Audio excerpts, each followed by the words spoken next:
Let me ask Ambassador Rifkin a question, because for many of the members on this committee, over the last 3 years, we've had 4 trips to Asia.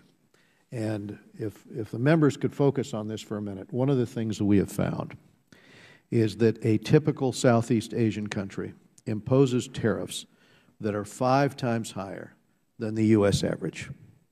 At the same time, we have duties on our agricultural products that, frankly, are triple digits. I mean, it is a very different circumstance. And that's without going into the non-tariff and regulatory barriers that exist today that could be eliminated in an agreement. Those block market access in many of these countries to our exports. Now, we know that.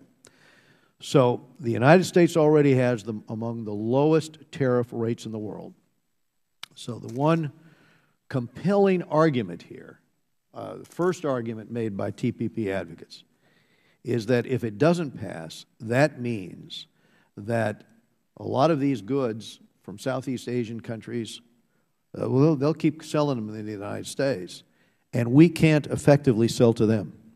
And that is a huge argument in favor of trying to negotiate something where we've lowered the tariffs to the equivalency.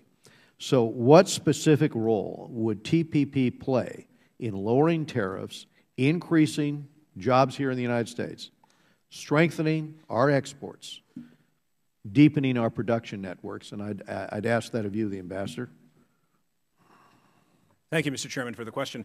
And the central focus of TPP is to reduce not only the tariffs but the non-tariff barriers. And with your permission, Mr. Chairman, just to speak to that, a little-known fact is that 98% of our nearly $19 trillion economy comes from small and medium enterprises. And of that 98%, which generate more than 2/3 of net new job creation, of that 98%, only 1% export. And of that 1%, 60% or so goes to Canada and Mexico. So imagine you talked about tariffs, and they are reasonably low to begin with. But it's existential for a small or medium enterprise in many cases if you lower it even a little bit.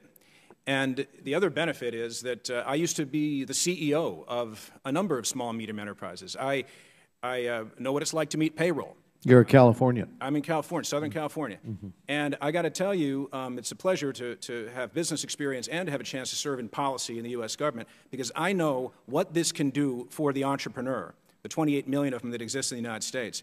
And if this deal passes, small and medium enterprises will have the chance to export for the first time. They'll have a chance to access markets that they never believed they could access. And imagine what that could do for job creation. And, sir, one last point. There's already 11.7 million jobs in the United States related to exports. I would argue that with TPP, this number is going to dramatically increase. Secretary Russell, your view on this? As you pointed out, Mr. Chairman, the U.S. market is already a wide-open market.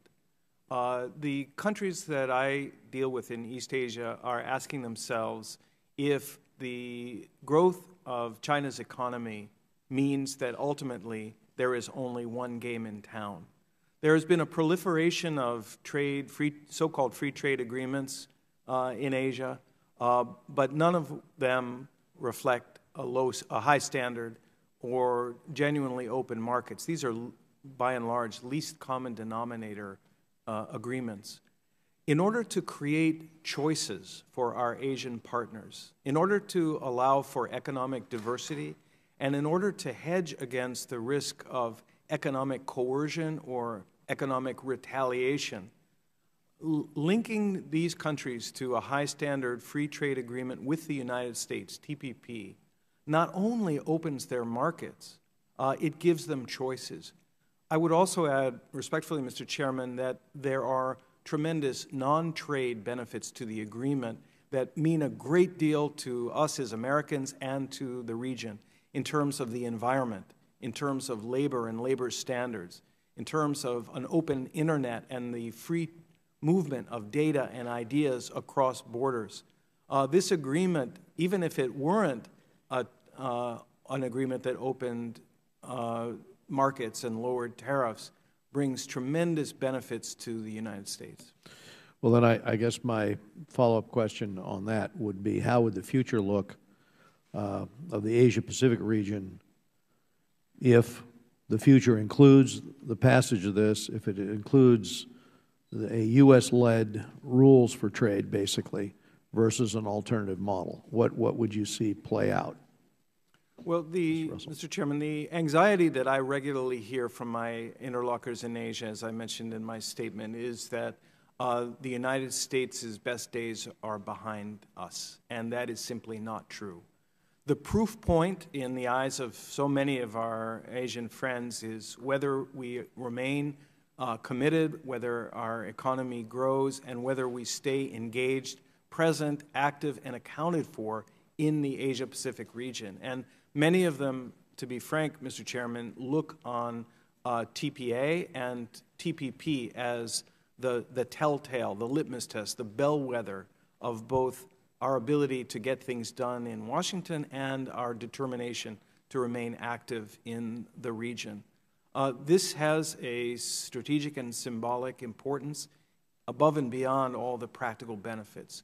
Conversely, if we succeed, as I personally am very confident we will, in completing this agreement in the course of 2015, we will have not only advanced the substance of our trade agenda, we will be exporting the values that Americans hold so dearly. The values of transparency, the values of fairness, the sanctity of contracts, environmental responsibility, good labor standards, good governance.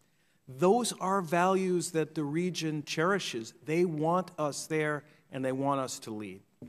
Mr. Russell, my time's expired. Mr. Engel.